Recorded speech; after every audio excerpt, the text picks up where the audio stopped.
to talk to you about the foundation of some major purposes we have as MorningStar, as our church. But I shared a little bit before, and I've actually taken some meetings to talk to you about Colonel Eugene Byrd, who was a major influence in my life, and I think in many, because we used to take so many people over to do tours with Colonel Byrd. Colonel Byrd was one of our elite soldiers in World War II, just as a reminder. Those of you who haven't heard this story.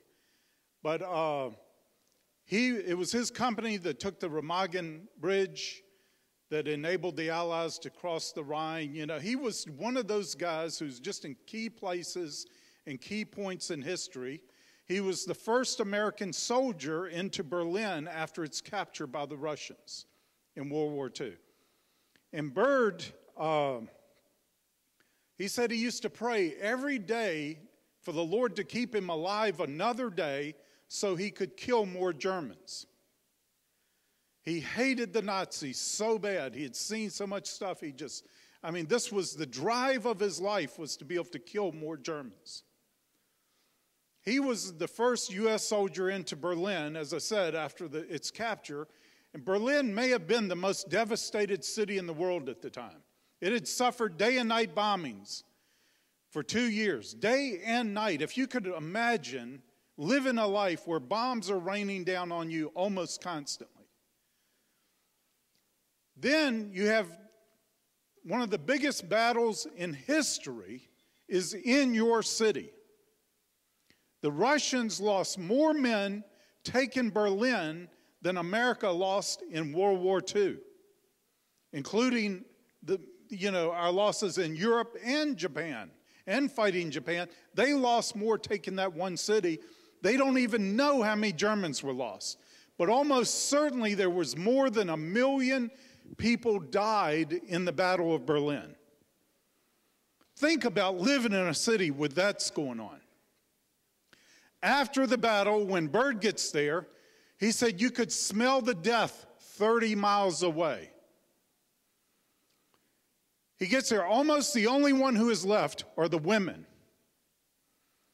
And after this terrible battle, Stalin had given as the reward for the army, he had 2 armies forming a pincer movement to capture Berlin. And to spur them on, he said the army that gets to the Reichstag first, plants the Soviet flag on the Reichstag, would be given the reward of 3 days to do anything they wanted to the German people who are left. Anything. Torture them, kill them, rape them, whatever they wanted to do.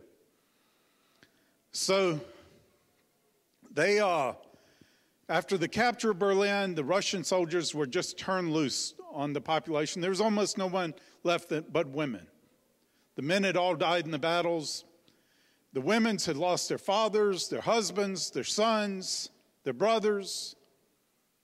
Of course, many their sisters and mothers and everybody else. I can't imagine how terrible, what a hell these women had been through. And then to have an army turn loose on you. And your worst imagination is probably not equal to what actually happened to these women. And after 3 days, they could not get the Russian army under control. And after 2 weeks, they could not get them back under control. Finally, the Russian officers had to start shooting their own men to get them under control. And that's about the time Byrd gets to Berlin. And they surveyed the situation. It was the Allies, the American, the French, the British, and the Russians, said it's going to be impossible to rebuild this city. They estimated, I know it was more than 100, I think it was 300 boxcars a day. 30 years it would take, at that many boxcars a day, just to carry the rubble out. They said, it's not possible. Let's just take the survivors, move them to another city, and just bury Berlin. Just forget it. And the women who were left said, we're not going to abandon our city. They said, we will rebuild our city. And the soldiers all thought, well, these women are, it's not possible. And they got up the next day. This is, they do a beautiful job of showing all this on the History Channel. And if you've ever seen that special on Berlin. But Byrd said he got up the next morning and he heard noise and went outside, and there were long lines of women picking up brick by brick, starting to rebuild their city.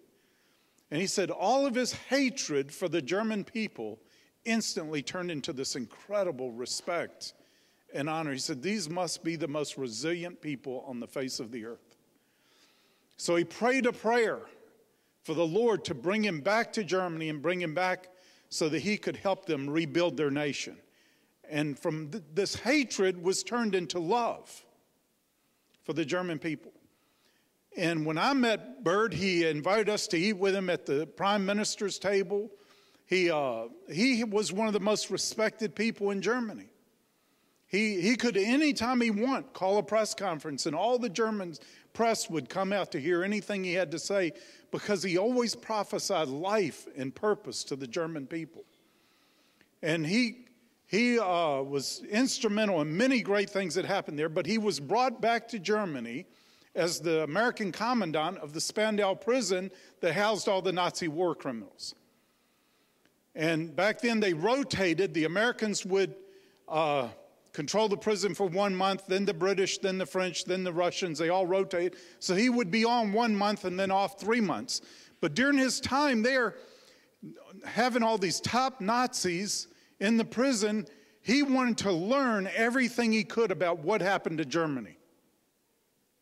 How did this happen to such a great and brilliant and cultured people? How could such evil grip a nation like this? And of course, Byrd ended up writing the book, The Loneliest Man in the World, about Rudolf Hess, in which he got Hess to initial every page. And became an international bestseller for 8 years. And it's still available now. I think they retitled it Prisoner Number 7, but it's still available. And but Byrd was also instrumental in helping to lead von Schirach, who was the head of the Hitler Youth, Albert Speer, who was supposedly the greatest architect and engineer. They said his genius prolonged the war up to 2 years. And Rudolf Hess all met the Lord. We're going to know them in heaven. I mean, if that isn't redemption, if that isn't restoration. But Byrd was so compelled to see this, and Byrd went on to become, near the end of his life, he was almost universally recognized as possibly the top authority on Nazi Germany. Every historical society would ask Byrd to speak it. Byrd had been on 60 Minutes more than anyone else. When CBS News went to do a documentary on Colonel Byrd, and he took them on a tour of Berlin, they said it's the only documentary they ever shot. They did not edit a single minute. And but Byrd was after spiritual understanding, because he felt like the Lord had shown him the same demonic evil principalities that had taken over Germany were going to attempt to take over the United States. He wanted to understand what opened this gate of hell into Germany so it wouldn't have to happen here. Now, myself and Bob Jones and Paul Kane, a number of other people had all gotten that same thing from the Lord.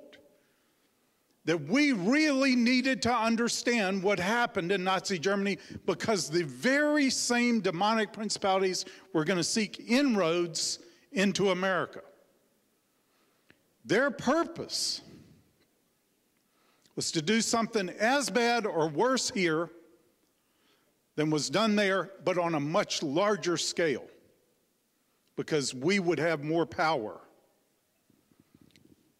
And so from that time, I've been on a quest to really understand. I don't know how much time I spent with Byrd and with others. He introduced me to some of the famous old Nazis, even the colonel. If you saw the movie when Hitler and Eva Braun killed themselves, how the one-armed colonel went in, picked up the pistol they'd shot themselves with and had their bodies burned. That colonel was still alive until a few years ago, still had the gun Hitler killed himself with. And we were out there at Hitler's bunker one time. Here's the guy who had them buried.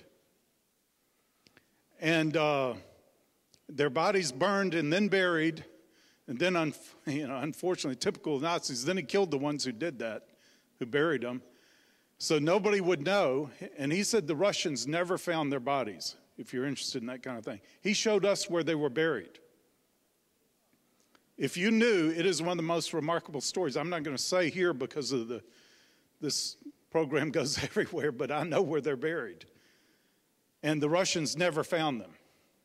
There was a reason for that, but they were dead. They didn't make it to South America and get away. They really were dead. But I spent a lot of time because, not just out of fascination, I feel like we're going to face the same strongholds here. I think it's all unfolding right now.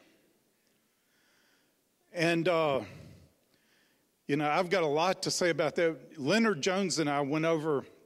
We felt that Bird didn't have much time left, and we went over and spent 4 days with him, just videotaped everything, went to all the sites where everything happened and got Bird on tape, which we have in storage. We want to use it the right time and narrate. But there's some ultimate issues, and the parallels of the way things are unfolding here are truly remarkable.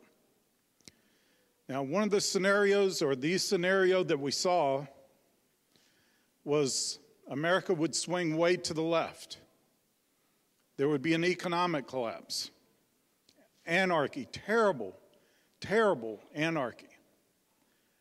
For a period of time, a short period of time, like less than 2 months, and then swing way to the right. And the worst kind of tyranny would take over.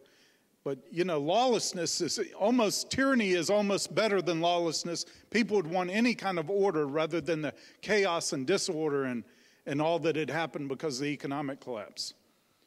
Another factor here I want to bring up right now.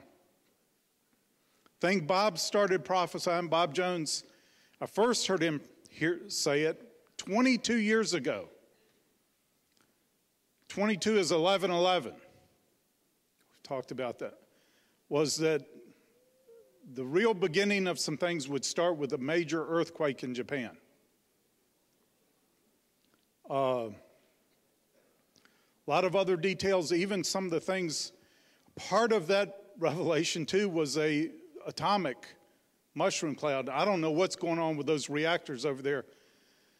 But, things are unfolding right now. They really are. Some other prophetic voices that I think have a good track record, even in the last year or so, have started saying that something was going to happen in Japan that would cause them to call in their bonds, their American debt, the debt, they had purchased so much of American debt, they were going to need it for rebuilding Japan. And that would cause the collapse here. Things are happening right now we need to understand, be prepared for. We also need to we don't have to fall to the evil that is going to try to use these things. This can be turned into good. But we have to understand the devil's schemes. And I tell you, the next 2 years are going to be the most critical, I think, in our history. And I've been saying this, but I had no idea. But another thing Bob saw, several of us saw the same earthquake happen in California that was a warning shot across the bow of California. The very details that we saw happened in the last major earthquake after there. But what Bob saw, I think, is accurate. And many of us had seen another much bigger one coming to the west coast of California. But it would not come, as Bob had this part, that it would not come until the Japanese earthquake. And so we need to pray for California. I believe our whole Northwest. We need to pray.